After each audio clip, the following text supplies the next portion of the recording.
Hey folks, it's Sam, and I'm here talking about March 2023. It's right around the corner. It's almost here. It's 2023 and it's moving fast. And so we're going to be talking about all kinds of shifts that are happening the beginning of the month.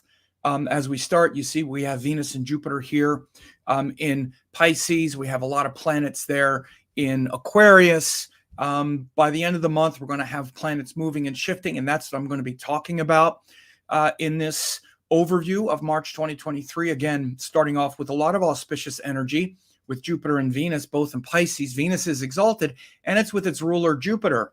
That's pretty powerful, as you might expect, for a lot of things, which I'll talk about and more.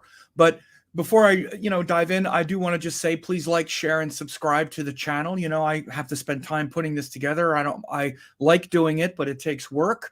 And if you want to support the channel, I don't have, donations up and stuff, but I have a lot of good free stuff that people can avail themselves of. But the first thing is to share this if you think it's valuable, and like the video and subscribe to the channel and ring the bell if it's on YouTube or wherever you're watching it. That definitely helps a lot. You can also get, again, here's some of the free stuff you can get if you haven't gotten your 2023 Vedic Astrology forecast yet. This is a free thing that I offer. It's just an overview of the upcoming year, the 10 or 11 most important shifts. We're still early in the year. There's still about 9 more of them to go. And so you should understand how these things work for the upcoming year. And then you can also get that for your forecast. For your sign. If you want to see how these 10 or 11 important shifts affect you based on your rising sign, like if you're a Scorpio, they're going to affect you differently than if you're Gemini, than if you're, Virgo or whatever, then you can go to my 2023 Vedic Astrology to see how these 10 most important shifts will affect you. And you can even get all 12 of them. So again, these are just free things. So in addition to doing these forecasts, I also offer these other ways for you to be engaged. You can see even at the bottom, it says Astrology Training Lab, daily forecast and hours of classes. There will also be some information about that as we go forward today. But we want to start with the beginning of the month here. Again, we have exalted Venus with Jupiter, and then we also have these planets in Aquarius. So, the first big thing, and we can even see it in the sky. I've been doing quite a lot of, online tracking and, images of Venus as it moves and as it's crossed over Venus and then Jupiter, and now it's moving on in the sky into Aries and whatnot. But aside from the beautiful light show that we've been getting, it's a great, way to understand and to, not just track the movements of the planets, but to really feel this exalted Venus and Jupiter energy. And, the exalted Venus and Jupiter energy does really bring us into things like, spiritual practice, spiritual devotion, but also a kind of maybe even conflict between our spiritual devotion and our desires, and the need to elevate our desires beyond just the worldly, transactional with other people. But also it's also really elevating the potential for our relationships, our desire, again, not just romantic, but our relationship with everything, right? Venus is exalted in Pisces because it's where we find beauty and joy in all things, not just focused on one person or a happy interaction with someone. It's where we can find beauty and joy in all things, rather than just try to possess another person or get into some kind of transactional, well, I want you to make me happy, and now you're not making me happy, so I'm not happy, and I'm not finding beauty and joy now, and whatnot. So this is the nature of Venus, to be disappointing, but we could also be seeing this disappointment of Venus as well, and the sort of disappointment with our desires and even romantic partners, or ones where we projected those fantasies onto others. And it might not even be a good fantasy. We might project dark fantasies onto our partners as well. So look for a lot of projections these days. especially as it relates to your interactions with others. It could be romantic partners, but it could just be all agreements that you have, because Venus rules that negotiated agreement and those boundaries. And again, it's in its exalted placement now in Pisces, where it's allowing us to see deeper and to actually learn from the expectations that we have, what we're willing to do, how we're willing to show up for others, where we're feeling disappointed. Particularly, again, because it's joined Jupiter, who is the ruler. Jupiter is the guru who is trying to take us out of just this world of desires and senses and agreements and other people. So again, these two planets also have this kind of antagonistic relationship in that regard. And you want to understand, when I talk about these planets, I mean these energies within yourself. They're not just planets in the sky. Now, when we look up, we can see them now, how beautiful they look next to each other. But that's just their outer appearance. You are Jupiter. You are Venus. These are your energies. We don't just have this metaphoric, poetic, symbolic, archetypal relationship with these energies. These are the forces, the cosmic forces that have created everything here on Earth, including your desire for beauty and to capture beauty and to feel the capacity to just be devoted to beauty. Also, which is Venus, and as well as Jupiter, which is your desire to transcend the world through these big philosophies. You can tend to even sort of bypass this world. But again, so these are forces that we're trying to integrate. So understand that. And so bringing these two together now shows the highest, and it only happens once every 12 years for about a month, because Jupiter is only in Pisces once every 12 years, and Venus is only in Pisces for a month during that time. So this is a very rare opportunity to not only elevate your desires and your desire even to possess others, but also to really own your projections and whatnot, and learn from them and learn this difference. You may also find where relationships and partners and connections have problems relative to your spirituality, right? This is often where you'll see that you might be, let's say, even just like sexually attracted to someone, but you don't get along, spiritually, like you have different philosophies and principles, and that will end a relationship. That can, for sure, because ultimately we need a higher purpose for being together with someone. It's often something like children. That's a very easy one. That's why Jupiter is the indicator of children also, just as an aside. So these things are big right now, and it's going to be going for, until around the middle of the month when Venus moves into Aries. But we also have all this Aquarius energy right now, which is universalizing our personal identity into something more elevated and cosmic and social, I should say, not really cosmic. Cosmic is the Pisces part. Transition from Pisces to Aquarius, which is more worldly, social, really aware of our duties and responsibilities to each other. And again, it can often take the form of things like politics or larger causes and themes that we want to align with. So for the next couple weeks here, at the beginning of the month also, there's a lot of this Aquarius energy that we're cycling through as well. So you've really noticed your civic duties and responsibilities, wanting to make the world a better place. So we're very aware of these worldly situations. And it's not just worldly, but it's also in your world, in your kingdom, right? Because Aquarius is opposite Leo. Leo is like your kingdom and your power center. Aquarius is the influence that you can spread. And we all have influence. We're all a king or a queen of a certain domain. And are we serving that, or are we taking? Are we taking from the community, or are we giving to it? And again, the larger the kingdom, the larger the community as well. So if you do things where your work and your identity spirals out more, then you become much more aware of that.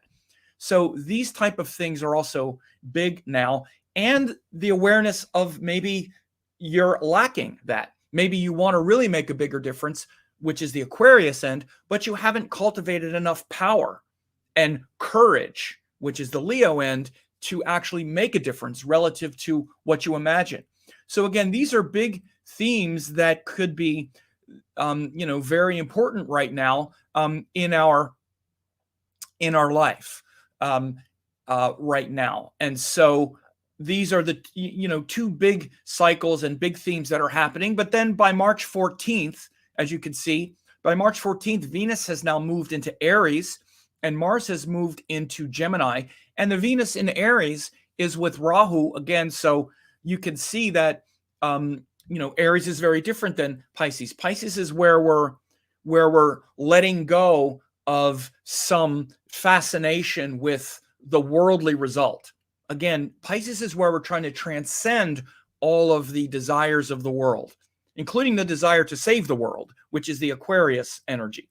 In Pisces, we're sort of letting go of that and trying to connect with the oneness of it all and let go of our obsession that one day the world and all the people, and it's all going to be the utopia that I imagine. That's the Aquarius dream.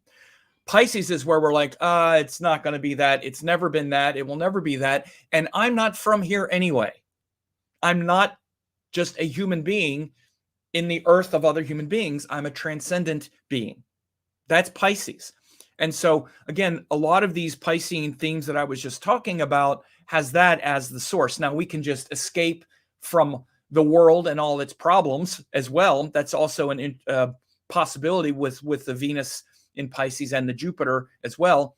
But at best, we let go of our delusions. We let go of our delusions and we connect with something transcendent. Then when Venus goes into Aries, now we're ready to start a new cycle. Now we're ready to be reborn. It's like a rebirth. Because again, Aries is like the birth. It's the first zodiac sign. Again, there was a time before you were born in this earth, before you came out of your mother's womb. Before that, you were in the womb, and Pisces is basically and literally also the womb, in utero, before there's birth, right? So we'll see this where Venus goes from being in this subliminal womb-like state into now, here I am. Now I'm ready to start a new cycle. I'm ready to engage. I'm ready to fight over all my desires again and lose my mind. Be careful, because again, Venus in Aries can be quite demanding about our desires, especially if we haven't learned the lesson. But if we have learned these lessons of Pisces, then when Venus goes into Aries, we're much more clear about the desires that are worth fighting for, because there are desires that are worth fighting for, including spiritual ones. And again, right now, this Venus, Jupiter, and Pisces is getting very clear about our transcendent nature. So when Venus goes into Pisces, by the way, Jupiter is going to go into Pisces in April, we're now ready to, we understand the nature of desires better. We've let go of the ones that weren't serving us. And now we can see that, I have the courage and the enthusiasm to make this agreement and have good boundaries and not be so, strange or project weird things around them. So Venus and Aries can have that quality, but we have to be careful because it is often about a sort of demanding nature that we have to be careful of. And especially joined Rahu, there's a lot of shadowy qualities, of course, where it, Rahu magnifies and distorts the qualities of the planet and the sign and whatnot. And so, again, a lot of unconscious desires could come up and we could be sort of contentious around them. But there's also, again, the potential to elevate those romantic disappointments. Because again, in many ways, Venus and Pisces can also be the sort of romantic disappointment if we don't learn from it and learn that the disappointment came from an unreal expectation or projecting our fears onto something. Again, if we don't really learn that or see that, then when it goes into Aries, it can just be a lot of frustration. And now we're ready to kind of sort of go to war or, combat over this confusion. Instead, if we learn and we connect more to the heart and to something more transcendent and devotional, then Venus going into Aries can be very empowering and active, right? And even a lot of desires and if not sexuality, certainly that, but just bringing together this desire to experience the joy and beauty of the world with that kind of new hot cycle of life. And then we also have Mars going into Gemini. Now, Mars has been back and forth. He's been in Taurus for the most part since the summer. No, I think it was September. But Mars is now going to go into Aries as well, which could be, again, Venus going into Aries with Rahu, and then Mars going into Gemini. It's a lot of Mars energy shifting in the middle of March from this Pisces. And again, Mars was in Taurus at the beginning of the month, as you can see. Taurus, Pisces energy to all of a sudden now we're in Aries, and Mars goes into Gemini, where the mouth. Now Mars isn't in Taurus like, oh, let me cook a meal and let me fight and work hard and be disciplined to make a nice, stable, happy home life. Now the general of the army is running his mouth. Now he's got things to say. Mars in Aries can be difficult in that regard because, Mars in Gemini can be difficult in that way because Gemini is about speech. And honestly, the last person you want talking is Mars. Don't let Mars talk. Let Mars do something, and be quiet. Because when Mars is talking, it's a lot of opinions. That's what Mars sounds like. Mars sounds like opinions. Mercury is the one who should be talking. Mercury talking, it kind of sounds a lot like me. It might sound like I have a lot of opinions, and I do at some point, but it's more a lot of ideas that are open and moving and balanced and harmonious and thoughtful and whatnot. That's the intellect. That's what Gemini is about. It's about understanding and comprehending things. Mars gets in there. He's like, well, you said this. Now you said that. What is it? It's a confrontation. Mars talking isn't a conversation. It's a confrontation, usually. So this is what we need to be careful of. Now, again, when Mars goes into Gemini, the energy gets dispersed as well because Mars wants to go somewhere. He's focused on, where am I going? I'm going forward. You're in my way. Now I'm impatient and I want to get you out of my way, right? So Mars is about moving forward as quickly as possible. Again, he's been in Taurus where he's been very subdued. Then he goes into Gemini where there's also some frustration because, again, Gemini is intellectual. So this desire of Mars to get to where we're going as quickly as possible, think of like driving. And there's some idiot not driving very well. And you're like, come on, it's like, and I could go here, I could go there, I could go here, I could go. And it's like, you just want to have a straight road ahead of you where I could go as fast as I can, right? So when Mercury's in Gemini, there's this diversion, and that can be frustrating. And then Mars has some things to say about it because we're diverted, of course, because it's your fault, not because of anything I did, what you did. So this is what we can be dealing with. By the time we get to March 14th, there's this big shift from the Pisces Taurus energy of this to the Venus in Aries with Rahu and Mars in Gemini. And then, as you see, by March 17th, this Pisces pileup happens, where now the planets that were here in Aquarius, especially Sun and Mercury, now they go into Pisces with Jupiter. So again, there's a lot of Pisces energy because Jupiter's there. But it's also, Mercury becomes debilitated, but it's also what's called Nichabanga because he's with his ruler. So again, we have these things happening, though.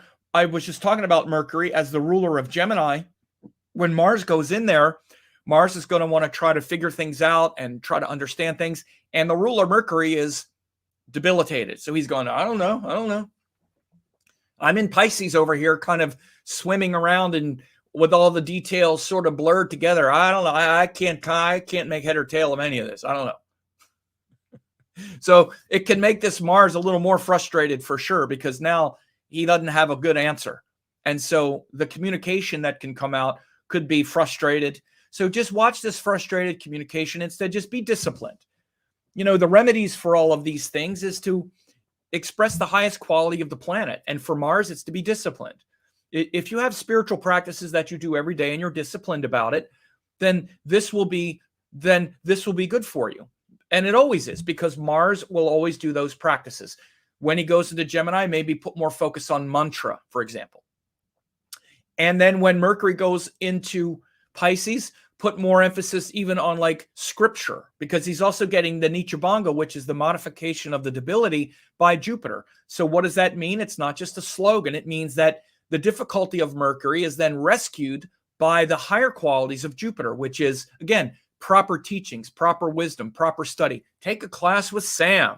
Get one of Sam's classes. Always a good deal. No, but when Mercury goes here, it is actually a very good thing for that, is to actually study and connect your limited mind and limited understanding with pure teachings, right? I've had there's a lot of great astrology students that have Mercury debilitated. It's not always, but it will have some kind of Nichabanga or some type of modification. So again, there's no right or wrong with charts. They're very subtle, but you'll see this shift. It's a big one, to where especially the Sun, Mercury, and Jupiter go into Pisces by the middle of March. And then by the end of March, last day of the month, important to notice, you can see now that Mercury has now gone into Aries, and he's going to be there until early June. Okay, now you see how fast he goes through signs. He just went through here in 2 weeks, right? Now by the end of March, he's in Aries, and he's going to be there until early June, right? Because this is his retrograde cycle, right? So it's like a couple months here. Mercury's going to go up and he's going to go retrograde. So a big shift at the end of March and into April, April, May, June, is Mercury is then going to go into Aries. He's going to be joined Rahu. Of course, Venus is still there. And then, not far behind, we're going to have eclipses and whatnot. So that'll be next month. But by the time we get to the end of March, we have Mercury now setting up in Aries for a couple months. That will include his retrograde cycle. So again, we also see this shifting of these planets into Aries. By the end of the month, the sort of Pisces movement becomes Aries, and we start to see this, shifting going on. So again, to go through the month again, we have this starting off with the Jupiter Venus, like where we are now. We can see that beautiful Jupiter Venus next to each other in Pisces, big Pisces energy, big Aquarius energy with Sun, Saturn, and Mercury, Mars, and Taurus. So we're feeling that stability again. In a couple weeks, by the 14th, the middle of the month, Venus will go into Aries, big shift by the middle of the month, and Mars goes into Gemini. So he's not as subdued. Mars has been in Taurus since last year. He's been there for quite a while. And so we've gotten used to Mars and Taurus. He's gone into Gemini. Watch out. It's very different. Much more verbally combative and whatnot if we're not careful. And Venus in Aries, it's not with Pisces. It's not with Jupiter and Pisces anymore, kind of trying to connect. It's now in Aries, like, here I am. Okay, I've thought about it. Now I'm reborn. My desires are reborn, and they're getting magnified by Rahu.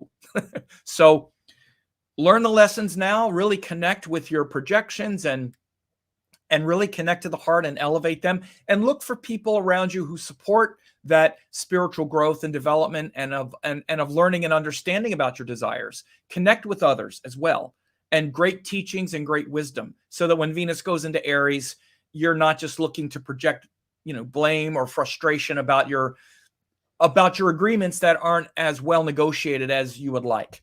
Again, and then by the middle, we have Mercury now and the Sun move into Pisces. So again, a big emphasis on Pisces remains for the whole month, but especially by the time we get to like March 16th, 17th, Mercury is now in its debilitated sign. So you might find a little bit of, confusion, particularly because it's ruling Mars over there. But it's a great time to really connect with teachings, higher wisdom, with that Nichabanga on Mercury. And then by the end of the month, we have,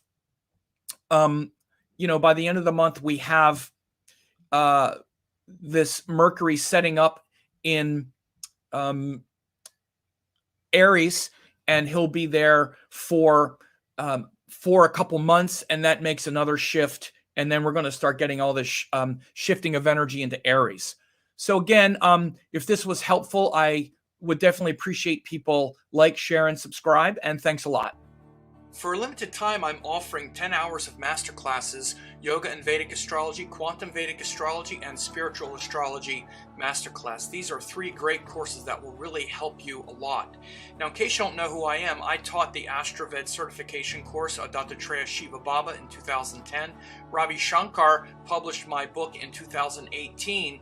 I've been around for decades. I've been teaching these great classes, and if you go to VedicAstrologyEssentials.com, you can get this 90% off discount of these 3 great classes, more than 10 hours, guaranteed value. You can check this out. These 3 classes will give you all the necessary tools to begin to learn Vedic astrology. Please find me on YouTube at Sam Jeppy, Vedic Astrology Teacher. On there since 2007, thousands of hours of classes. Also on Facebook at Astrology Teacher, tons of articles updated regularly, and I'm on Instagram at Vedic Astrology 108, ongoing updates and interaction.